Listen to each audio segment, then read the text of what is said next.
The CNN studio lights blazed down on what was supposed to be a routine legal debate about presidential powers. Instead, viewers witnessed one of the most jaw-dropping confrontations in recent television history.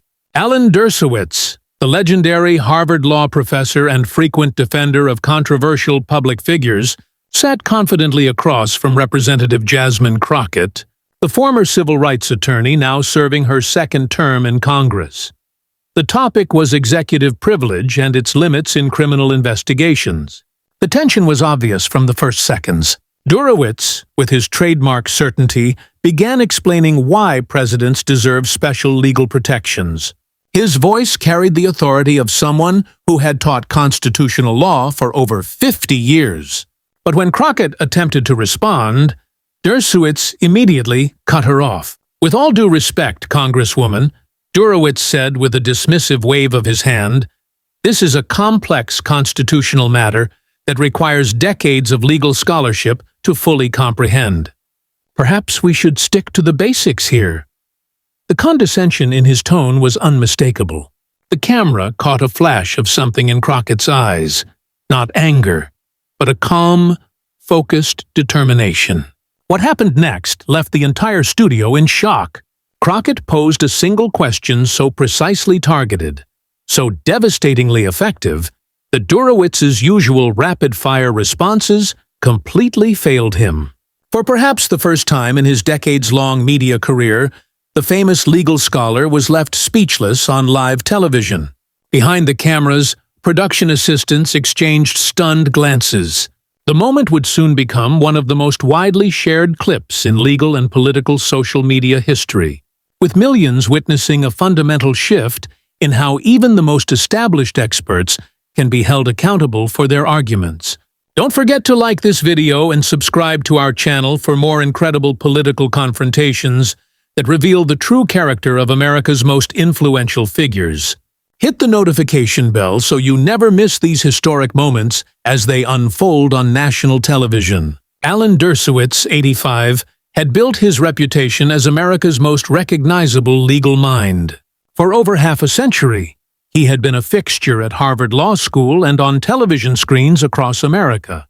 His list of famous clients read like a who's who of controversial figures, from O.J. Simpson to Jeffrey Epstein to Donald Trump during his first impeachment trial. Known for his lightning-quick mind and unwavering confidence, Dershowitz had written dozens of books and argued numerous cases before the Supreme Court.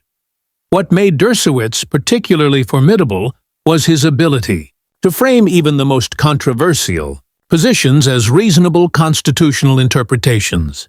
His frequent appearances on cable news had made him a household name, and his distinctive speaking style, rapid, authoritative, with frequent references to his own credentials, had become his trademark. "I've been teaching constitutional law at Harvard for 50 years, was a phrase viewers had heard countless times, usually deployed to shut down opposition. Behind his public persona was a brilliant legal mind who genuinely believed in certain constitutional principles, even when they led to unpopular conclusions. Yet critics had increasingly accused him of selective interpretation, applying stringent constitutional standards when defending certain clients while relaxing those same standards for others. This perceived inconsistency had damaged his once unassailable reputation in recent years, though his confidence remained undiminished. Facing him in this explosive confrontation was Representative Jasmine Crockett, 43, representing Texas's 30th Congressional District. Though serving just her second term in Congress, Crockett had already established herself as a force to be reckoned with, especially on matters of constitutional law and civil rights. Before entering politics, Crockett had built an impressive career as a civil rights attorney in Texas. A graduate of the University of Houston Law Center, she had handled numerous high-profile cases involving voting rights, police misconduct, and criminal justice reform. Her most significant legal victory had come in a landmark case challenging discriminatory bail practices, which led to sweeping reforms across several states. Unlike many politicians who entered Congress with limited legal backgrounds, Crockett brought the precision and evidence-based approach of a successful trial attorney. She had earned a reputation for being meticulously prepared and unflappable under pressure, qualities that had served her well in both courtrooms and congressional hearings. "I don't come to these discussions to perform," she once told a reporter. "I come to get to the truth. And sometimes getting to the truth requires cutting through a lot of noise by consistent constitutional principles." Dershowitz's expression hardened. "That's an unfair characterization of my work. I've spent my entire career defending constitutional principles regardless of politics." "With respect, Professor," Crockett replied, "that claim needs to be examined in light of the evidence." She turned to a third page in her folder. "You defended the proposition that a president could pardon himself in 2020, calling it clearly constitutional. Yet in 1974, you wrote an article stating that self-pardons would make a mockery of the constitutional design." The cameras caught Dershowitz's expression, a mixture of irritation and growing unease. This was not following the usual script. Guests typically deferred to his authority, or became defensive. Crockett was doing neither. Instead, she was methodically presenting evidence of contradictions spanning decades, all while maintaining a calm, almost clinical demeanor. And for perhaps the first time in his long media career, Dershowitz was finding himself on the defensive without easy recourse to his usual tactics of interruption or appeals to his credentials. The tension in the studio was building palpably. Cooper glanced at his producer off-camera, receiving a signal to let the exchange continue without intervention. This was rare television, a genuine intellectual confrontation revealing something important about how constitutional arguments were made in the public sphere. Dershowitz, sensing he was losing control of the narrative, attempted to shift the focus. "The Congresswoman is engaging in personal attacks rather than addressing the substance of my arguments." "I'm citing your own words, Professor," Crockett replied. "If examining your statements for consistency constitutes a personal attack, that raises concerning questions about the foundations of those arguments." She closed her folder deliberately and looked directly at Dershowitz. The studio fell completely silent as she prepared to ask the question that would leave him speechless, a question so precisely targeted to the contradictions. She had established that it would expose the fundamental issue at the heart of their debate. Jasmine Crockett leaned forward slightly, her expression calm but intensely focused. The studio lights caught the determination in her eyes as she prepared to deliver the question she had methodically built toward throughout the debate. "Professor Dershowitz," she began, her voice clear and deliberate, "after 50 years of teaching constitutional law, which should the American people believe? Your constitutional interpretation when it benefits Republicans, or your contradictory interpretation when it benefits Democrats?" The simplicity and directness of the question hung in the air. For a moment, the entire studio seemed frozen. Anderson Cooper's eyebrows raised slightly, recognizing the precision of the trap that had just been sprung. Dershowitz, who had built a career on rapid responses and never being at a loss for words, opened his mouth to reply and then closed it again. For several excruciating seconds, an eternity in television time, he said nothing. The cameras caught every nuance of his reaction. The slight widening of the eyes, the momentary parting of lips, the faint color rising to his cheeks. Here was one of America's most famous legal minds, known for never being silenced, completely without response. In the control room, the executive producer whispered urgently to his team, "Stay on him. Don't cut away." They all recognized they were witnessing a television moment that would be replayed and analyzed for years. When Dershowitz finally spoke, his voice had lost its usual authoritative tone. That's an unfair characterization of my work," he stammered. "My interpretations are based on constitutional principles, not partisan considerations." But the damage had been done. His hesitation had been visible to millions of viewers, and his response sounded hollow, even to his own ears. Crockett didn't press her advantage immediately, allowing the moment to breathe, a technique she had perfected in courtrooms when a witness had just damaged their own credibility. "With respect, Professor," she finally said, "I didn't ask about your intentions. I asked which of your contradictory interpretations the American people should believe, because they can't both be correct." Cooper, sensing the significance of the moment, intervened. "Professor Dershowitz, would you like to respond directly to the Congresswoman's question?" Dershowitz attempted to regain his footing. "Constitutional interpretation evolves over time. My thinking has developed based on deeper analysis of the relevant precedents and historical context." "That's an interesting response," Crockett observed, "but it doesn't explain why your evolution consistently aligns with the political interests of whoever you're defending at the moment." She turned to face the camera directly, addressing the viewers at home. "This isn't about Professor Dershowitz personally. It's about something much more important: the integrity of our constitutional discourse. When we allow legal authorities to present partisan preferences as neutral constitutional interpretation, we undermine the very foundation of the rule of law." From the small audience area behind the cameras, several legal journalists were frantically typing notes on their phones. One whispered to his colleague, "She just did what 100 interviewers have failed to do: expose the fundamental contradiction without making it personal." Dershowitz, sensing that he was losing control of the narrative in a way he rarely had before, attempted to shift the focus. "The Congresswoman is playing to the cameras rather than engaging with the serious constitutional questions at stake. I'm citing your own published statements and asking a straightforward question," Crockett replied calmly. "If that constitutes playing to the cameras, then perhaps the problem lies with the consistency of those statements, not with my question." The camera caught the subtle reactions of the production team offstage.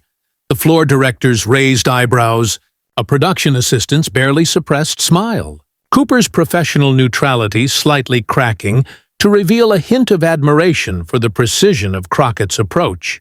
"Let me be clear," Dershowitz said, visibly struggling to regain his authoritative demeanor.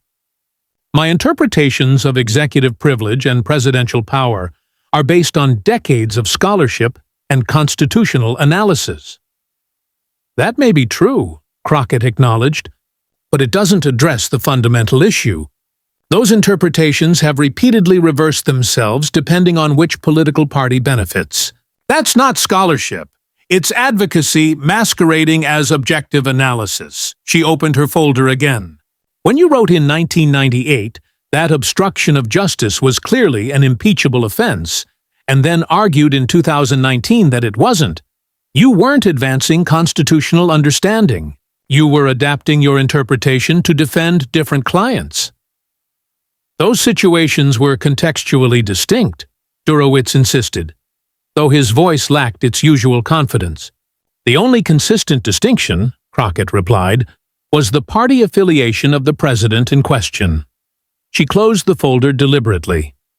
"Professor, I respect your long career and contributions to legal education, but there's a profound difference between evolving one's views based on deeper understanding and simply adopting whatever interpretation serves your client's interests in the moment."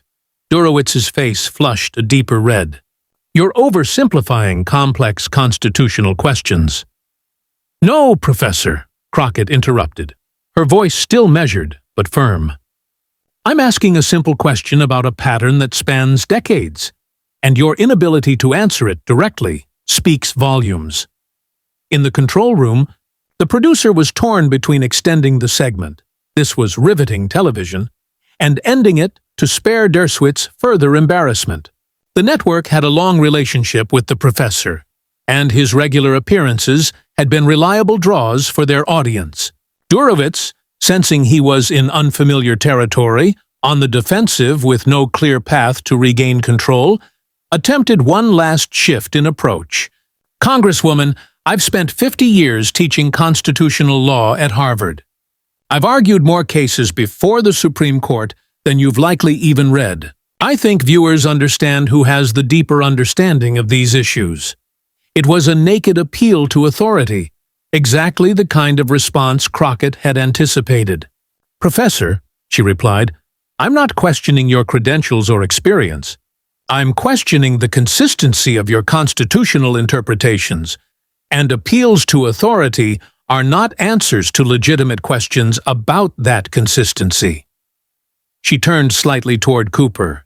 "Anderson, I think it's telling that when presented with his own contradictory statements spanning decades, Professor Dershowitz responds not by reconciling those contradictions, but by reminding us of his resume." Cooper, recognizing the significance of the moment, posed a follow-up question. "Professor Dershowitz, how would you directly address the specific contradictions the Congresswoman has identified?" Dershowitz began to respond with what seemed like a prepared statement about the complexity of constitutional interpretation, but Crockett gently interrupted. "If I may, Anderson," she said, "I'd like to be very specific about what I'm asking. This isn't about complex legal theories. It's about a simple principle that should guide all constitutional discourse: consistency." She looked directly at Dershowitz.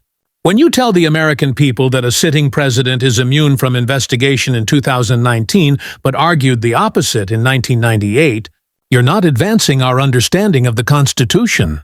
You're using your authority and credentials to provide constitutional cover for partisan positions." The simplicity and clarity of her framing left Dershowitz with few options. He couldn't deny his previous statements.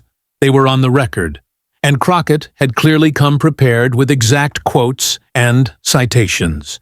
He couldn't claim some profound evolution in his thinking that just happened to align perfectly with partisan interests. And he couldn't dismiss Crockett as uninformed. She had demonstrated a thorough command of both his work and constitutional principles. "The American people deserve better," Crockett continued, addressing the camera directly again. "They deserve legal experts who apply the same constitutional standards regardless of who's in power. They deserve analysis based on principles, not partisanship. And, most importantly, they deserve honesty about when constitutional interpretation ends and political advocacy begins." The studio had fallen completely silent.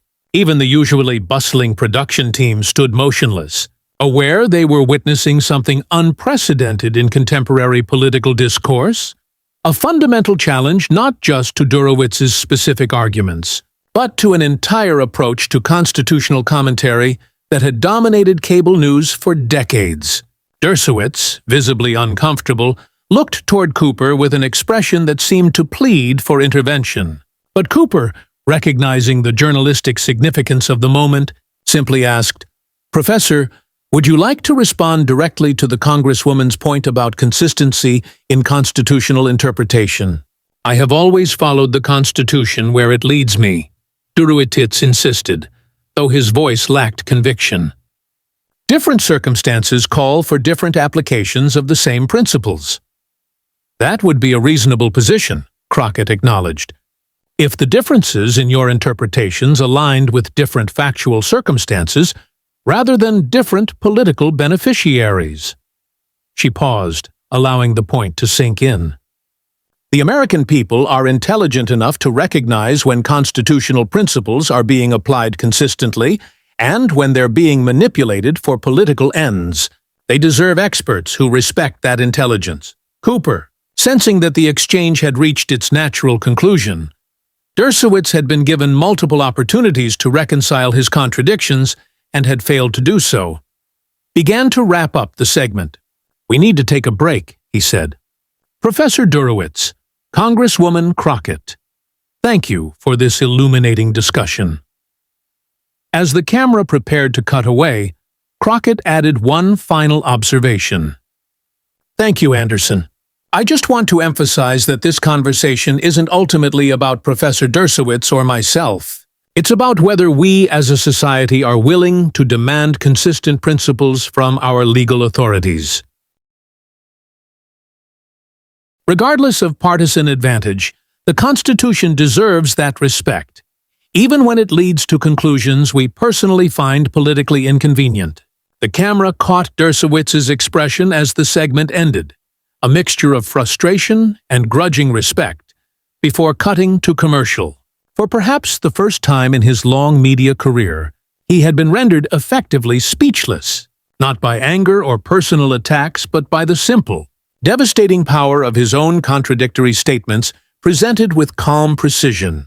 In the control room, producers were already reviewing the footage, aware that they had just witnessed something remarkable. What had been planned as a standard legal debate had turned into a masterclass in how to hold purported authorities accountable for consistency without raising voices or resorting to personal attacks. As the program cut to commercial, the studio remained unusually quiet. Everyone present knew they had just witnessed something significant. Not just a momentary viral clip, but a fundamental challenge to how constitutional expertise was presented and received in public discourse. The aftermath of the Crockett-Dershowitz confrontation extended far beyond the CNN studio. Within hours, clips of the exchange had spread across social media platforms, generating millions of views and thousands of comments. What made this moment unique wasn't just another cable news argument, but the methodical, respectful way Crockett had exposed fundamental contradictions in Dershowitz's constitutional positions over decades. Law schools across the country found the clip being shared widely among students and faculty. At Harvard Law School itself, where Dershowitz had taught for nearly 5 decades, professors reported students engaging in spirited debates about the exchange. One constitutional law professor told the Harvard Crimson, "This confrontation has sparked more substantive discussion about consistency and legal interpretation than anything I've seen in years." Media analysts across the political spectrum found themselves discussing not just the substance of the debate, but the nature of expertise itself. On MSNBC, Rachel Maddow called it a masterclass in how to challenge authority without resorting to personal attacks. At the National Review, conservative legal commentator Andrew McCarthy acknowledged, "Whatever one thinks of Congresswoman Crockett's politics, her approach to questioning inconsistency should be a model for substantive debate." Social media platforms that typically amplified the most divisive moments found themselves hosting unusually thoughtful discussions. Dershowitz contradictions and consistency matters became trending topics, with users from across the political spectrum sharing examples of other public figures who had reversed their constitutional interpretations based on partisan considerations.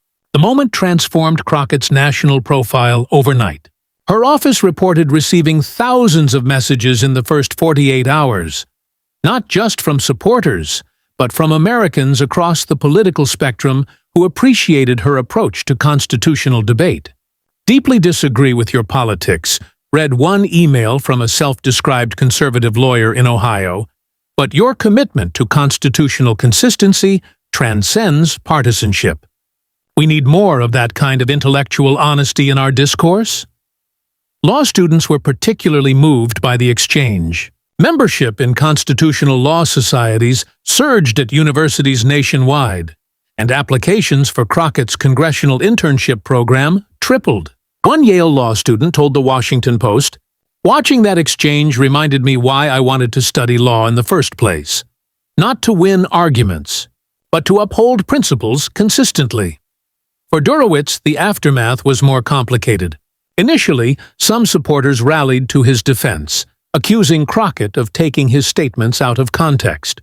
But as the full exchange spread, including the moments where Dershowitz failed to reconcile his contradictory positions, even longtime admirers began questioning his approach. Alan Dershowitz had spent decades as the go-to legal commentator for cable news. The confrontation with Crockett didn't end that role, but it fundamentally changed how hosts introduced him and framed his commentary. Increasingly, interviewers began asking him directly about consistency in his interpretations, no longer allowing appeals to authority to substitute for substantive responses. Media training companies quickly incorporated clips from the interview into their curriculum. This exchange demonstrates the power of methodical, evidence-based questioning, explained crisis communications expert Jennifer Martinez in a viral LinkedIn post. Notice how Representative Crockett never raises her voice, never makes it personal, and keeps returning to documented statements rather than subjective characterizations. The impact extended beyond media training to legal education itself. Several prominent law schools added segments on consistency and constitutional interpretation to their professional ethics courses. Professor Robert Jackson at Columbia Law School told the New York Times, "We've always taught students to construct persuasive legal arguments. Now, we're also emphasizing the ethical dimension, the responsibility to maintain consistent principles regardless of client interests." University departments saw a surge of interest in their constitutional law and legal ethics courses. Professor Maria Gonzalez at Georgetown reported that enrollment in her Ethics in Legal Commentary seminar had doubled. Students are fascinated by the tension between advocacy and honest analysis, Gonzalez explained. The Crockett-Dershowitz exchange has become our central case study in navigating that tension. The impact extended to other legal commentators, many of whom began preemptively addressing potential contradictions in their own past statements. Several published articles or gave interviews explicitly reconciling their evolving views and acknowledging when political considerations may have influenced their legal analyses. Network executives, meanwhile, found themselves facing uncomfortable questions about their responsibility to highlight inconsistencies in expert commentary. Internal CNN analytics revealed that clips of the Crockett-Dershowitz exchange had received more engagement than any other legal segment in the network's history, suggesting an audience hunger for substantive accountability that transcended partisan point scoring. What we're seeing challenges conventional wisdom about political content, explained digital media analyst Jennifer Patel. The assumption has been that viewers want performative conflict, but this data suggests there's a deep hunger for substantive confrontation when it's presented with respect and evidence. 3 weeks after the interview, something remarkable happened. Dershowitz, who rarely acknowledged criticism, addressed the viral moment in a Wall Street Journal op-ed titled "Constitutional Consistency and the Evolution of Legal Thought." Recent public discourse has raised legitimate questions about consistency in constitutional interpretation, he wrote. While I stand by my analyses in each individual case, I acknowledge that personal and political factors can influence even the most objective legal mind. A lifelong commitment to the Constitution requires constant self-examination to ensure principles, not preferences, guide our interpretations. This acknowledgement, limited though it was, represented an unprecedented concession from a legal figure known for unyielding defense of his positions. Legal observers noted that, in subsequent appearances, Dershowitz appeared more willing to acknowledge tensions between his current and past positions, offering more substantive reconciliations rather than dismissing the contradictions outright. Academic researchers seized on the viral exchange as a case study in both legal ethics and public discourse. Professor James Wilson of Yale Law School added the complete interview to his professional responsibility curriculum, telling students, "This interaction demonstrates how accountability in legal commentary can be achieved, without devolving into personal attacks or partisan finger-pointing." Several journalism schools incorporated analysis of the interview into their courses on interviewing techniques and public affairs reporting. The Columbia School of Journalism developed a workshop titled "Beyond Gotcha: Substantive Accountability in Public Discourse," based partly on Crockett's approach. The most significant impact, however, came in how the exchange influenced public understanding of constitutional debate. Polls conducted in the weeks following showed that 68% of Americans who had seen the clips expressed interest in learning more about consistent application of constitutional principles across political divides. What we're witnessing is a potential shift in public engagement with legal expertise, explained media analyst David Chen. For decades, Legal commentators have been evaluated primarily on credentials and persuasiveness. Representative Crockett demonstrated that consistency across time is an equally important measure of credibility. 6 months after the interview, its influence continued to reverberate through legal and political discourse. Law schools reported increased interest in courses examining the history of constitutional interpretation. Several prominent legal commentators had begun explicitly addressing how their views had evolved over time, and what principles remained consistent across those evolutions. Perhaps the most telling indicator of the exchange's impact came during the confirmation hearings for a new Supreme Court justice, where senators from both parties began asking nominees specifically about consistency in their constitutional interpretations. Rather than focusing exclusively on outcomes in specific cases, they increasingly pressed nominees on whether their interpretations would remain consistent, regardless of which political interests were at stake. One senator explicitly referencing the Crockett-Dershowitz exchange asked a nominee, "How can Americans trust that your constitutional interpretations are based on consistent principles rather than preferred outcomes? What safeguards do you personally employ to ensure consistency?" The confrontation had become more than a viral moment.